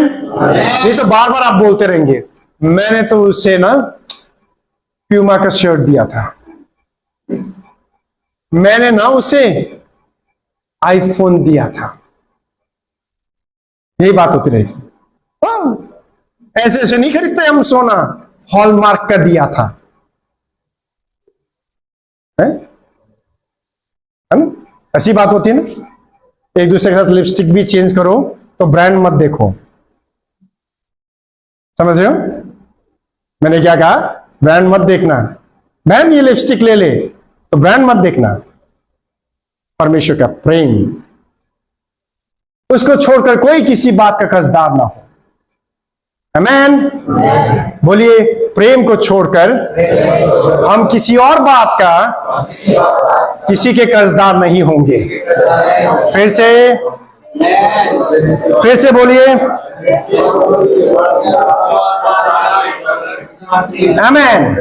ठीक है, प्रभु से आप पूछिए तो सही, इंक्वायरी तो करिए। जब तक आप लिपस्टिक में ब्रांड को देखते रहेंगे, आपका मन खट्टा होता रहेगा। लेकिन जब आप अपने बहन के चेहरे को देखेंगे, आप तरस और प्रेम से भरे रहेंगे। समझ रहे हैं? परमेश्वर ने, आप जानते हैं, जब अपना प्रेम को हमारे लिए व्यक्त करना चाहा, उसने पूरा हेवन को खाली कर दिया। यीशु जो हेवन का डार्लिंग है ना, डार्लिंग ने कहा ना, डार्लिंग ऑफ हेवन, जो हेवन का डार्लिंग है, जिसको छोड़कर अब परमेश्वर के पास कुछ और नहीं, उस यीशु को आकर मेरे लिए दे दिया। जब परमेश्वर ने यीशु को आकर मेरे लिए दे दिया, परमेश्वर ने स्वर्ग के उस डार्लिंग यीशु को नहीं देखा, लेकिन परमेश्वर ने जब यीशु को देखा, तब हम में से प्रत्येक के चेहरे को उसने देखा। जबकि हमने उसके साथ बुरा व्यवहार किया, तो भी हमारे चेहरे को देखने के कारण उस यीशु में परमेश्वर ने हमको क्षमा किया। हम गिर जाते हैं, बार बार गिर जाते हैं, तो भी परमेश्वर हमसे वैसा ही प्रेम रखता है जैसा वो आदि से हमसे रखता आया था। हमारा प्यार में फ्लक्चुएशन होता है ना रोशनी? आज हम दोनों मिलेंगे, हमारी बातें अच्छी अच्छी होंगी, बहुत प्यार करेंगे, थोड़ा सा तू मैं हो जाएगा, बड़ी समझती है, हाँ, बड़ों का इज्जत भी करना नहीं आता है। यही शिक्षा मिला तुम्हें घर से? वो भी बोलेंगे। हम कुछ नहीं बोलते तो बड़ा दादागिरी झाड़ते हैं। मैं तो नहीं जाऊंगी चर्च, नहीं। अब वहीं पर बात हो जाए, डेविड माया से मैं प्यार करूं, हमारे बीच में प्यार हो, तो इनके जानते हैं, इनकी बातें चाहे शायद वो मुझे अच्छी भी नहीं लगे, उसको मैं मजाक में ले लूंगा, उसको मैं बड़ा सराहूंगा, समझ रहे? लेकिन जिस दिन मुझे अच्छा ना लगे, टकराव हो जाए, इनकी अच्छी बातें भी मैं ना नेगेटिवली ले जाऊंगा। ऐसे ही होता है ना कि नहीं? ऐसे ही होता है। हमारे ह्यूमन लव में फ्लक्चुएशंस हैं, हमारा ह्यूमन लव कहीं पे भी ब्रेक हो जाता है, लेकिन परमेश्वर का प्रेम कभी ब्रेक नहीं होता है। परमेश्वर का प्रेम कांस्टेंट है, परमेश्वर के प्रेम अनकंडीशनल है, परमेश्वर का प्रेम आपके जीवन के लिए सिद्ध है। परमेश्वर का प्रेम में कोई फ्लक्चुएशन नहीं है। इसीलिए परमेश्वर का वचन में वो कहता है, for I have loved you with an everlasting love, मैंने तुमसे अनंत प्रेम से प्रेम रखा है। Amen, hallelujah. किसी ने आज से प्यार किया हो या ना किया हो, आजकल शैतान जवान बच्चों के मन में बहुत जल्दी झूठ बोलता है, और वो कॉमन झूठ ये है, तुझसे कोई प्यार नहीं करता, नोबडी लव्स यू। आप ही वो घर के अगली डकलिंग होते हैं, है ना? हमेशा अगली डकलिंग के बारे में मालूम है कहानी आपको? Nobody loves me. Quack, quack. Nobody loves me. और शैतान सच में आपके मन में बोलता है, कोई तुझे प्यार नहीं करता, तेरा कोई वैल्यू नहीं है, तेरी जिंदगी बेकार है, वो छोटे को तुझसे ज्यादा फेवर मिलता है, तुझे तो बासी भात मिलता है। बासी भात समझते हैं ना? हाँ, देखा तूने, पहले पहले उसको, तुझे बाद में। शैतान ये सारी बातें आपको दिखाता है। और चर्च में भी सिर्फ घर परिवार का ही दुख नहीं है, ये चर्च के अंदर भी है, समझ रहे? पास्टर से भी नाराज होते हैं, तो कहते हैं अरे उन्हीं के यहां जाते हैं जहां पे चिकन मिलता है। अरे परमेश्वर का राज्य भोजन वस्तु नहीं है, परमेश्वर का राज्य सामर्थ में है। आमेन, समझ रहे? परमेश्वर का राज्य बोले सामर्थ में है, परमेश्वर का राज्य, ये बात होती है। Nobody loves me, nobody cares for me, मेरा कोई इंपॉर्टेंस नहीं है। और शैतान इस बात का पूरा फायदा उठाता और आपको ब्लैकमेल करता है, जिसके कारण आप जानते हैं बहुत से जवान बच्चे बगैर कारण के फांसी पे लटके होते हैं।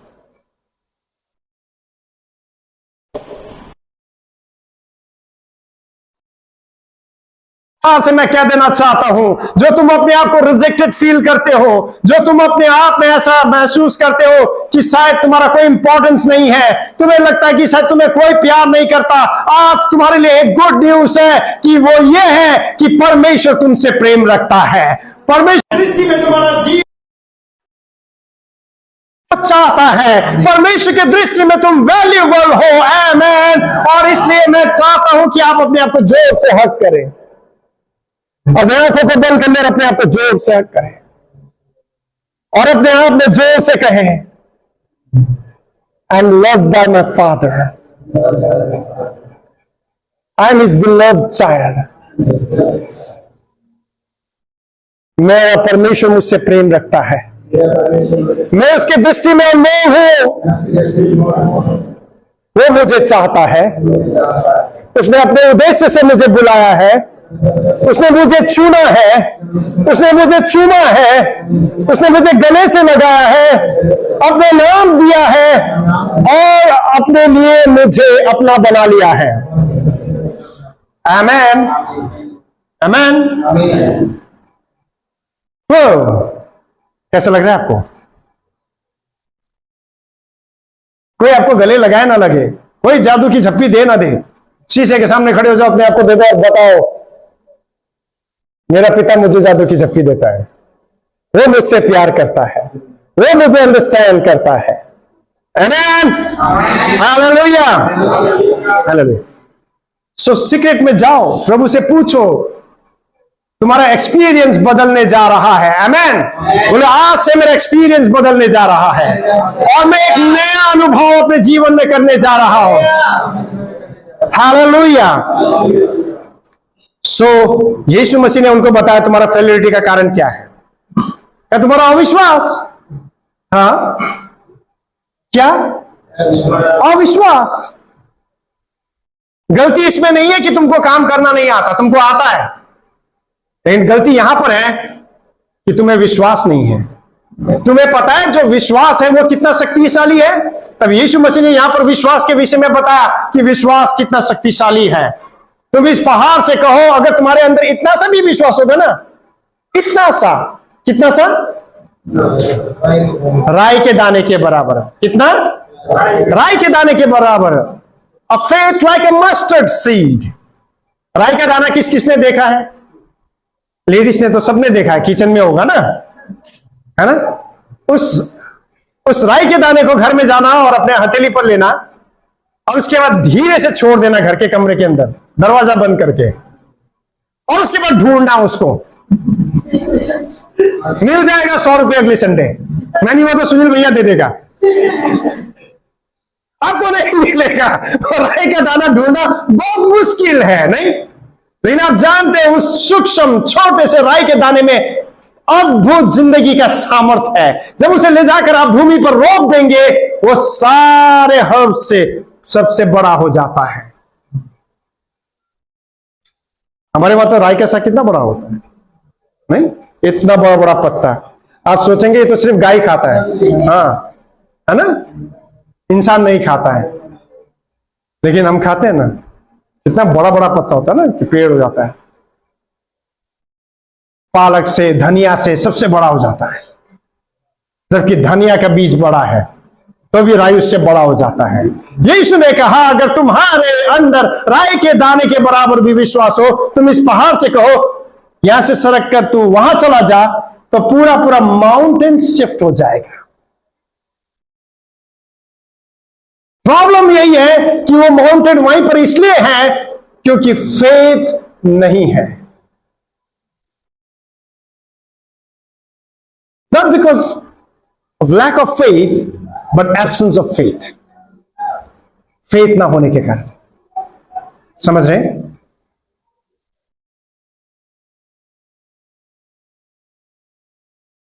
तब यीशु मसीह ने उस फेथ में कैसे बढ़ना है उसके विषय में यहां पर एक्सरसाइज दिया। 2 एक्सरसाइज, ये 2 एक्टिविटी आप कर लो, आप अपने आप फेथ में बढ़ जाओगे। क्या करोगे? 2 एक्टिविटी, बोलिए 2 एक्टिविटी। 2 एक्टिविटी। एक्टिविटी का मतलब ऐसा है कि उसे समझ रहे ना, वो सिर्फ बोलने भर से नहीं है। समझ रहे?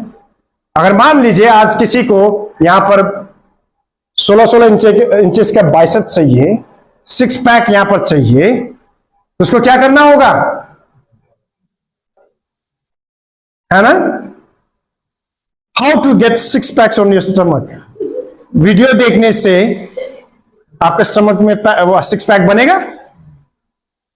बुक्स ले आइए आप, है ना? हेल्दी लिविंग, तो आपका बॉडी बनेगा, 16 इंचेस का बाइसेप बनेगा? नहीं बनेगा,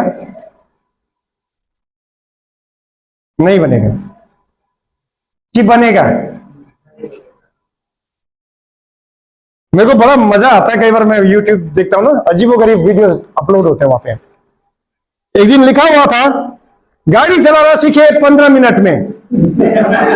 और इसलिए अगर मुझसे कोई कहता ना कि भाई मुझे गाड़ी चलाना नहीं आता, मैं कह रहा हूं जब वीडियो शेयर करता हूं 15 मिनट में तेरे को गाड़ी सिखा दूंगा। कैसे? यूट्यूब से।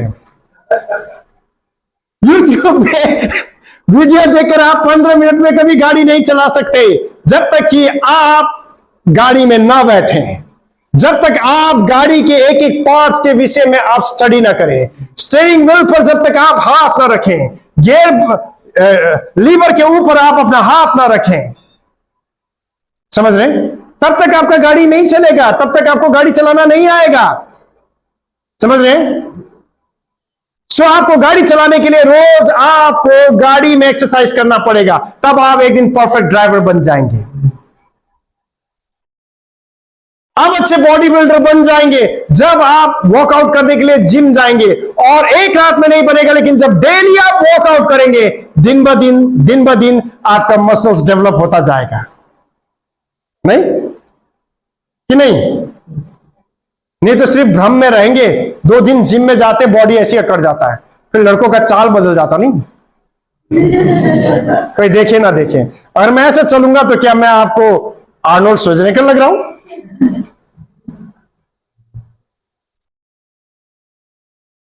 क्या जेन-क्लॉड वैन डम लग रहा हूं? आपको कभी नहीं लग सकता।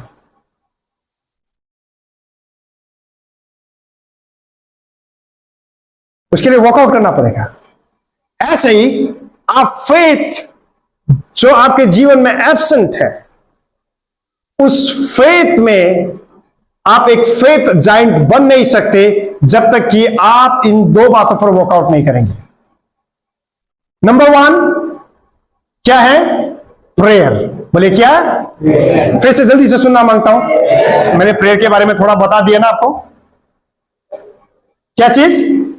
सुनना मांगता हूं, जोर से बोलिए फिर से। प्रेयर। Number 2 fasting. क्या चीज? फास्टिंग। फिर से प्रेयर एंड फास्टिंग। बोलिए prayer and fasting. Prayer and fasting. ठीक है, दोनों बातों को याद रखिए। ये दोनों कॉम्बिनेशन में चाहिए। क्या चाहिए? कॉम्बिनेशन में। जब आप जिम में जाते हैं और कॉम्बिनेशन में वर्कआउट नहीं करते ना, आप अपर एक्सरसाइज खूब कर रहे हो और लेग्स क्या मत करिए, फिर तो आप मिस्टर परफेक्ट लगेंगे, है ना? और बॉडी तो ऊपर तो हल्क के जैसे, नीचे पैर देखा तो पोलियो लगा हुआ जैसे। कैसा फनी लगेंगे आप। आपको परफेक्ट बॉडी के लिए कंप्लीट वर्कआउट चाहिए, कॉम्बिनेशन में चाहिए। समझ रहे ना? सो आपको स्पिरिचुअल मसल्स डेवलप करने के लिए, फेथ में ग्रो करने के लिए, आपको ये दोनों एक्सरसाइज कॉम्बिनेशन में चाहिए। ठीक है, इसलिए तो चर्च में कई बार दिखते हैं ना ऊपर से तो यार बहुत मसला, ऐसा लगता है कि ये तो बस पहाड़ों को हटाने वाला यही बंदा है। अब ये दुआ करेगा तो अंधा भी देख के भागेगा, ऐसा लगता है ना? और कुर्सी में भी आकर ऐसा बैठता है, बस वही है। फिर थोड़ी देर में पता लगता है अरे उसका पैर तो देखा ही नहीं, वो तो पैंट से ढका हुआ था। शैतान ने फूंक मारा, 2 कदम में आ जाके गिर गया। ओहो, जिसको हमने समझा था ये तो स्पिरिचुअल जाइंट है, ये तो इतना कमजोर है। कॉम्बिनेशन में वर्कआउट नहीं है ना। प्रेयर एंड फास्टिंग, समझ रहे हैं? Prayer and fasting. अब मैं जल्दी से खत्म कर दूंगा, ठीक है? अब मैं फास्टिंग के विषय में आपको बताता हूं। प्रेयर के विषय में मैंने बता दिया। प्रेयर एंड फास्टिंग दोनों कॉम्बिनेशन में चाहिए, ठीक है? प्रेयर जो है वो आपको परमेश्वर की उपस्थिति में लेकर जाता है। प्रार्थना क्या करता है? आपको परमेश्वर की उपस्थिति में लेकर जाता है, ठीक है? लेकिन फास्टिंग आपको परमेश्वर के उपस्थिति में बढ़ने का अवसर देता है। समझ में आया? फास्टिंग आपको परमेश्वर के प्रेजेंस में बढ़ने का अवसर देता है। आमीन। उदाहरण के तौर पर मोबाइल है ना, ये देखो, ये मोबाइल का चार्जिंग पॉइंट खराब हो जाए, आप कितना ही इसमें जैक लगाओ, मोबाइल चार्ज नहीं होगा। चार्ज ही नहीं होगा तो इसका कोई उपयोग है फिर? लेकिन जब जब आप इसे लेके जाएंगे ये चार्ज हो जाएगा, और जब जब ये चार्ज होगा इस्तेमाल के योग्य ठहरेगा। ऐसे ही आप परमेश्वर की उपस्थिति में बार बार जा नहीं सकते जब तक आपका चार्जिंग पॉइंट खराब होगा। समझ रहे? आप चाहते हैं कि आपका चार्ज, जब जब आप प्रभु की उपस्थिति में जाए आप चार्ज हो, आप डेवलप करें, ग्रो करें उसके बातों में, तो सर्वप्रथम शुरुआत यहां से करें, अपना चार्जिंग पॉइंट ठीक करें, यानी अपना रिलेशन आज ही अभी प्रभु यीशु मसीह के द्वारा परमेश्वर के साथ सही करें। आमेन। जब तक आप पुत्र के साथ अपना संबंध सही नहीं करेंगे, पिता से आपका कनेक्शन हो ही नहीं सकता। हालेलुया। सो आज ही करें। मैंने क्या कहा? आज ही करें। ये सर्विस सेंटर यहीं पे खुला है अभी, ठीक है? ये कैनोपी सब समेट करके मैं वापस घर जाऊंगा। सो इसलिए जब मैं यहां पर हूं, ठीक है, औजार भी पड़े मेरे पास, ठीक है, तो मैं चाहता हूं कि आप अभी अपना चार्जिंग पॉइंट ठीक कर लें, ताकि आप परमेश्वर के प्रेजेंस में जाएं तो चार्ज हो जाए। आमेन। सो फास्टिंग जो है वो हमें परमेश्वर की उपस्थिति में ग्रो करने, चार्ज होने, डेवलप होने के लिए वो हमारी मदद करता है, ठीक है? अब जब फास्टिंग की बात करते हैं तो मैं जल्दी से बता दूं, बिब्लिकल फास्टिंग का मतलब होता है टू स्किप द मील। क्या करना? और टू एब्सटेन फ्रॉम फूड, ठीक है, भोजन वस्तु से दूर रहना। क्या करना? यही है। अब मेरे को मत पूछना, कई लोग बोलते हैं भैया फास्टिंग रखा है, फल खा ले कि ना खा ले। अजीब व गरीब फास्टिंग पूछते हैं ना। भैया क्या करें, खिचड़ी खिचड़ी खा सकते हैं? सिंपल सी बात है, बिब्लिकल फास्टिंग का मतलब है टू एब्सटेन फ्रॉम फूड, भोजन वस्तु से परे रहना, ठीक है? सो बिब्लिकल जितने भी फास्टिंग है, यहां तक कि यीशु मसीह को भी जब हम 40 डेज फास्टिंग में देखते हैं तो यीशु मसीह ने भोजन, है ना, उसको हाथ नहीं लगाया। समझ गए? लेकिन फास्टिंग में कई लोग रखते हैं कि वो इतने कट्टर होते हैं ना, बोलते थूक तक नहीं निकलते हैं। क्यों? लेंट डेज चल रहा है। थू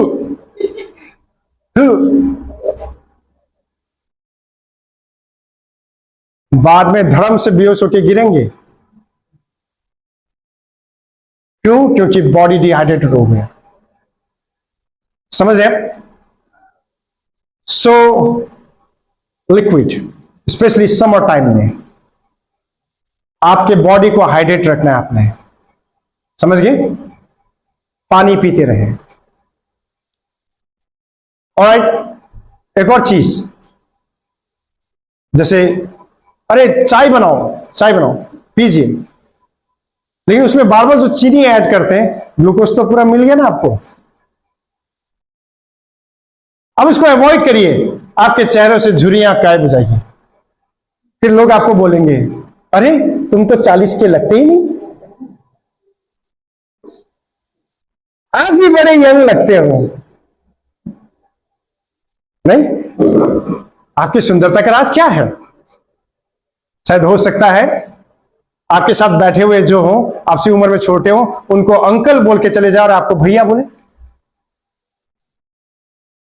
मजाक कर रहा हूं, लेकिन चीनी अवॉइड करें, ठीक है? आप फीकी चाय लीजिए, काली चाय लीजिए।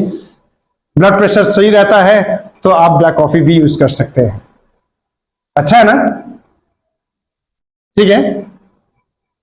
बॉडी को आपने हाइड्रेट रखना है, डिहाइड्रेट होने मत देना, ठीक है, कि कहीं आप कोलैप्स ना कर जाए। सो अभी बहुत सारे तरीके, लेकिन एक बात कहता हूं, आप मेडिकल लाइन से हैं तो कई बार डॉक्टर्स, मेडिकल प्रैक्टिशनर्स कहते हैं फास्टिंग रखना ही नहीं चाहिए, क्योंकि मेरे कुछ दोस्त लोग मुझे सलाह देते हैं, मेरे हेल्थ के विषय में केयर करते हैं ना, आके सजेशन देते रहते हैं, लेकिन मैं सुनता हूं, धन्यवाद उनके प्यार के लिए, उनके फिक्र के लिए। लेकिन वो कहते हैं कि फास्टिंग हम बिल्कुल अलाउ नहीं करते। लेकिन जो मैं खा के नहीं कर सकता वो ना खा के कर सकता हूं। समझ रहे? So number 1, fasting, biblical fasting का मतलब है टू एब्सटेन फ्रॉम फूड। क्यों? आप जानते हैं क्योंकि संसार में जो पहला पाप ने कदम रखा वो खाने के द्वारा ही रखा। कैसे रखा? अरे देख तो सही कितना सुंदर है आदम, खाने में भी स्वादिष्ट है। अच्छा, जहां खाया तभी पता लगा हो महिमा तो उठ गया, हम तो कंगाल हो गए। आज भी आप जानते हैं दुनिया में ये जो फूड बिजनेस है, ये फूड बिजनेस आज भी दुनिया में टॉप में है। समझ रहे? फूड बिजनेस टॉप में है। एंड मैंने देखा कि दुनिया में लोग ना खा के कम, खा के ज्यादा मर रहे हैं। आपने गौर किया? खा के ज्यादा मर रहे हैं। इसलिए डॉक्टर बोल रहा है मीठा मत खाओ, रोटी मत खाओ, चावल मत खाओ, आलू मत खाओ, मत खाओ। क्यों? क्योंकि लोग खा के मर रहे हैं। समोसा मत खाओ, छोले भटूरे मत खाओ, समझे? मत खाओ। रेड मीट अवॉइड करो, मत खाओ, क्योंकि लोग खा के मर रहे हैं। समझ रहे हैं आप? एंड बहुत लोग जो होते हैं ना, मैंने देखा बहुत फूडी होते हैं ना। अब एक्चुअल में मैं बताऊं, कुछ लोग उसको बड़े रिलीजियसली भी लेके जाते हैं, समझ रहे हैं? लेकिन इस विषय में अभी मेरा टॉपिक नहीं है। लेकिन इतना बात जान लीजिए, भोजन वस्तु पेट के लिए, पेट भोजन वस्तु के लिए, दोनों ने एक दिन नाश हो जाना है। खा के हम धर्मी नहीं ठहरते, न खा के धर्मी नहीं ठहरते। समझ गए? समझ रहे हैं? मीट नहीं खाया तो धर्मी, और जो मन से पूरा कचरा निकल रहा वो, उसे तो सुअर भी नहीं खाता है। फिर समझ रहे हैं आप? उस बात को नहीं देखते हैं। सुनिएगा, फिर दूसरी बात जल्दी जल्दी मैं आपको बता दूं, अगर आप नोट करना चाहें तो कर सकते हैं। ठीक है? फास्टिंग के बारे में मैं बता दूं। फास्टिंग जब जब आप करते हैं, ये आपके प्राण को, किसको प्राण को, क्योंकि प्राण बहुत अहम हिस्सा है। जैसे परमेश्वर अपने आप में त्रिएक हैं, आप भी अपने आप में त्रिएक हैं। ठीक है? शरीर, प्राण और आत्मा। सो उद्धार का काम भी तीनों क्षेत्र में होता है, शरीर में, आत्मा में, प्राण में। प्राण में जल्दी से आप लिख लीजिए, जब जब आप फास्टिंग में जाते हैं, Psalm 35 वर्स 13 लिख लीजिए। इट हम्बल्स योर सोल, ये आपके प्राण को नम्र बनाता है। ठीक है? Psalm 69 वर्स 10, जब जब आप उपवास करते हैं, पता क्या करता है? आप अपने प्राण को प्रताड़ित करते हैं। क्या करते हैं? क्या करते हैं? प्रताड़ित करते हैं, जिसका मतलब है आप अपने आप को डिसिप्लिन में लाते हैं। क्या करते हैं? जैसे पौलुस कहता है कि मैं अपने देह को क्या करता हूं? वश में करने के लिए क्या करता हूं? मारता और कूटता हूं। देखा? कई लोग अपने देह को वश में करने के लिए क्या करते हैं? हिमालय के पहाड़ में निर्वस्त्र पड़े हुए हैं, तो उनकी साधना है, कोई कीलों पे लेटे हुए हैं। समझ रहे हैं? सो जब जब आप फास्टिंग करते हैं, आपका सोल तो क्रेव करता ही है ना। जिसने कभी फास्टिंग नहीं रखा, मेरे को शुरू में बड़ा मुश्किल हुआ, बहुत खाता था। मैंने सोचा आप फास्टिंग करूंगा, जिस दिन पहली बार फास्टिंग रखा तो लगा आंखें बाहर आ जाएगी। आपको भी कुछ ऐसे महसूस होगा, लेकिन जब तक आप कुछ चीज प्रैक्टिस नहीं करेंगे तब तक वो आपसे होगा नहीं, है ना? और जब आप प्रैक्टिस करते रहेंगे, एक दिन आप सिद्ध बन जाएंगे। आमीन, है ना? आपको सुई लगाना आता है? शुरू में डर लगा था, नहीं लगा था? अब मेरे हाथ में दे दो सुई तो मैं तो शायद हाथ ही कांप जाए, है ना? जहां लगाना वहां लगा के पता नहीं कहां लग जाए। समझ रहे? लेकिन आज आपके लिए कोई बड़ी बात नहीं है, लेकिन कभी ना कभी, कहीं ना कहीं आज से आपने शुरू किया। ऐसे जब तक आप शुरू नहीं करेंगे उपवास, तब तक एक दिन आप नहीं कर पाएंगे। जब आप शुरू करेंगे कहीं से, तब आप कहीं कर पाएंगे। स्टार्ट करिए, कोशिश करिए, एक वन टाइम मील आप स्किप करिए, लाइक ब्रेकफास्ट, है ना, स्किप करके देखिए, या लंच स्किप करके देखिए, सीधा डिनर पे जाइए, लेकिन प्रेयर के साथ कॉम्बिनेशन में, नहीं तो एबनॉर्मल बॉडी बन जाएगा, मिस्टर परफेक्ट बन जाएंगे आप, ठीक है ना, कॉम्बिनेशन में, ठीक है। लेकिन जब जब आप ऐसे करते हैं, आप अपने प्राण को प्रताड़ित करते हैं, एंड ऐसा करने से क्या होता है, आप अपने आप को डिसिप्लिन करते हैं, आमेन, ठीक है। फास्टिंग क्या करता है, ठीक है, अगर आप 2 Samuel chapter 12 verse 16 to 23, Matthew chapter 4 verses 1 to 11, आप यहां पर देखेंगे, तो जब जब आप उपवास करते हैं, आप अपने एपिटाइट को क्रूसिफाई कर देते हैं। क्या करते हैं आप अपने एपिटाइट को, आपके प्राण में कुछ चीजें गिन लीजिए, आपको मिलेगा। आपके प्राण में क्या क्या है, आपके प्राण में फीलिंग नहीं होता है, आपके प्राण में क्या कहा मैंने, फीलिंग कहां पर है, that's the voice of your body. आपके प्राण में क्या होता है, इमोशंस होता है, इंटेलेक्ट होता है, रीजनिंग पावर होता है, एपिटाइट होता है, समझ रहे ना, ये कहां पर होता है, आपके प्राण में। तभी तो आपका प्राण क्रेव करता है चलते चलते, हाय आज मुझे कहीं से समोसा मिल जाए, ओह मजा आ जाता, आज कहीं से जलेबी मिल जाता। प्रभु का धन्यवाद हो, वो आपके प्राण को उत्तम पदार्थों से संपोषित करता है, आमेन, आमेन, ठीक है। आपका प्राण कहता है, ओ मुझे आज हरा सूट मिल जाता, कितना अच्छा लगता। प्रभु संपोषित करता है, ओ प्रभु प्राण को संपोषित करने वाला परमेश्वर, आमेन, हालेलुया, ठीक है, ऑलराइट। जो एपिटाइट है ना, इस एपिटाइट को जब जब आप उपवास करते हैं, आप क्या करते हैं, क्रूस पर उसको चढ़ा देते हैं। अब मैं बहुत जल्दी जल्दी चल रहा हूं। 1 Corinthians चैप्टर 7 वर्स 5, पता है, जब जब आप उपवास करते हैं, तब तब आप ओबीडियंस को अपने जीवन में प्रैक्टिस करते हैं। किसको करते हैं, आज्ञाकारिता को। है पर लिखा है, पति पत्नी कुछ समय के लिए, है ना, उपवासी जीवन जी, अलग रहे, उपवास और प्रार्थना करें, लेकिन फिर आपस में आके मिल जाए, ताकि आप परीक्षा में ना पड़े, समझे ना। तो यहां पर जब आप देखते हैं, तो आप जानते हैं, जब आप उपवास और प्रार्थना को, ठीक है, सही से आप प्रैक्टिस करते हैं, तब आप पता क्या करते हैं, अपने आप को कहां ले जाते हैं, ओबीडियंस में ले जाते हैं। कहां ले जाते हैं, ओबीडियंस में। कई बार तो गुस्से में भी फास्टिंग रख लेते हैं हम, है ना, नहीं रखते, लेकिन उसमें ओबीडियंस नहीं है, उसमें आपका इमोशंस का एक्सप्रेशन है, but there is no obedience. लेकिन जब आप सच्चा फास्टिंग एंड प्रेयर करते हैं, तब आप अपने इमोशंस को भी परमेश्वर के अधीनता में ले आते हैं, समझ गए। कभी कभी गुस्सा होता, आप खाना नहीं खाते ना, खाना छोड़ देते हैं, नहीं ऐसे करते हैं, आप सभी ने किया होगा, मैंने भी किया, सभी करते हैं, लेकिन उस फास्टिंग में ओबीडियंस नहीं है। लेकिन जो हम परमेश्वर की उपस्थिति में प्रार्थना में उपवास करते हैं, वो सब बातों को ओबीडियंस में ले आता है, आमेन, ठीक है।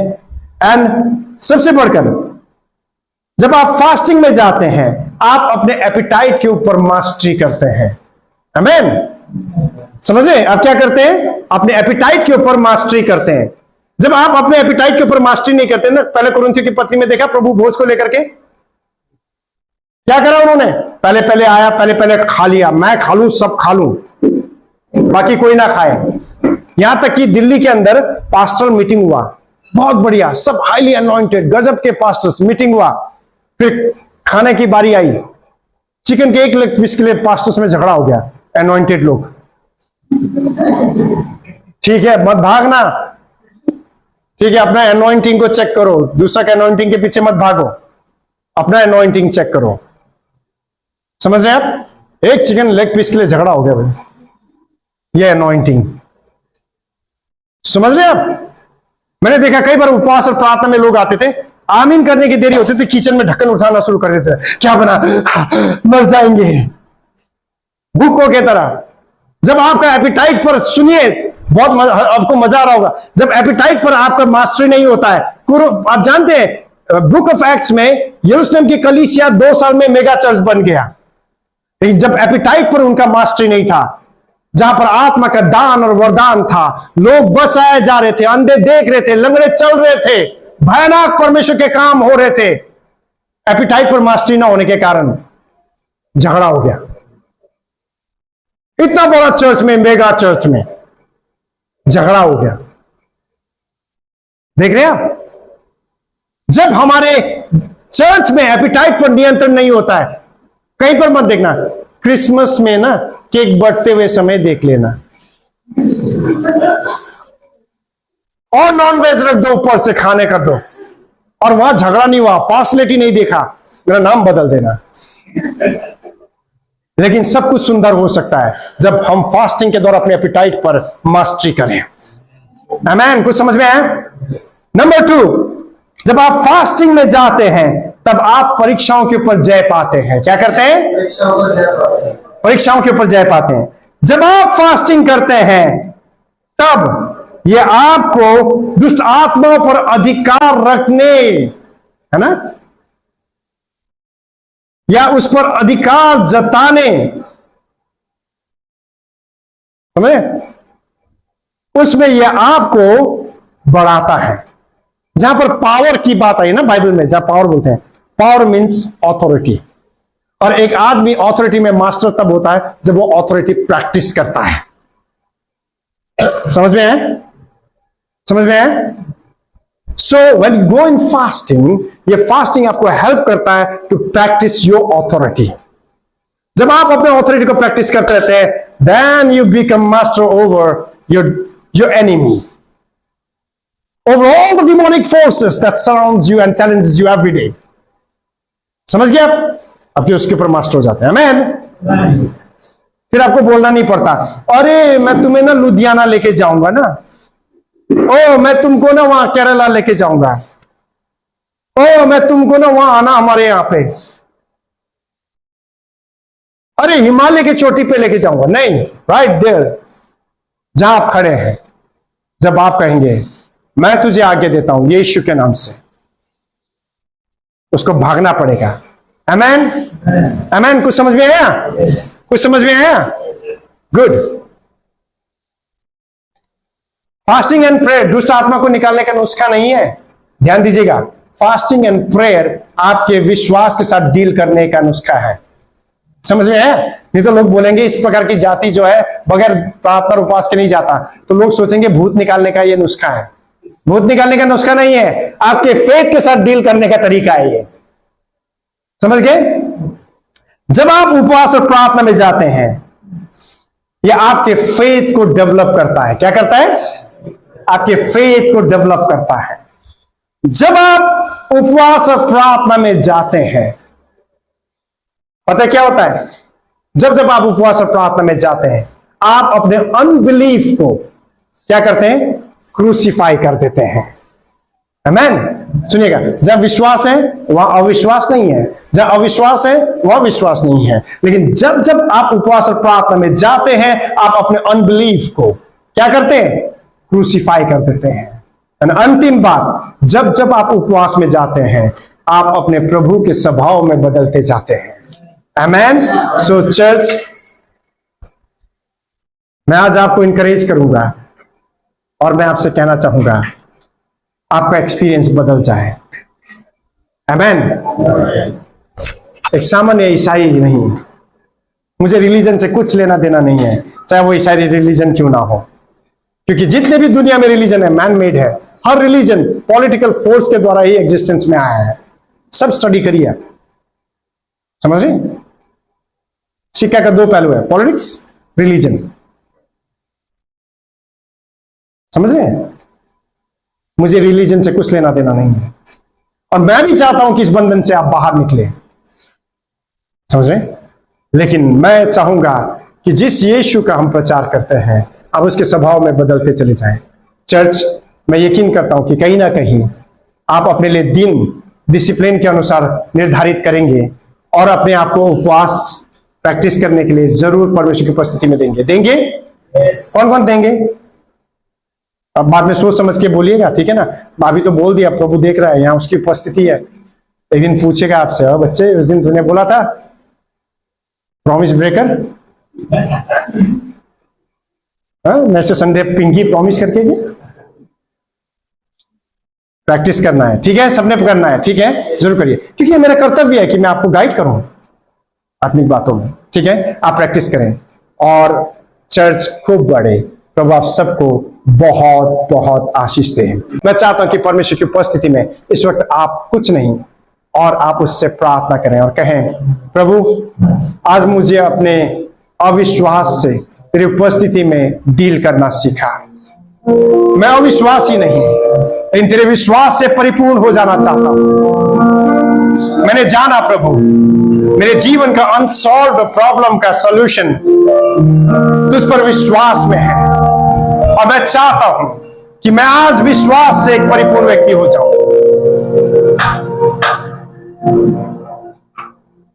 ओ हालेलुया। आइए व्यक्तिगत प्रार्थना में थोड़ी देर, मैं ज्यादा टाइम नहीं लूंगा आपका। थैंक यू सो मच, बड़े पेशेंसली आपने सुना है।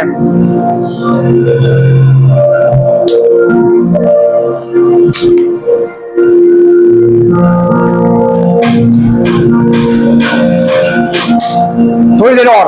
Hallelujah. Oh, I worship you, Lord. Thank you, Jesus.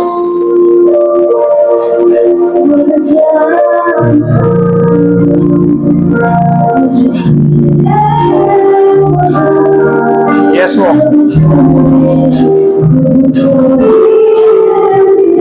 Oh, Jesus.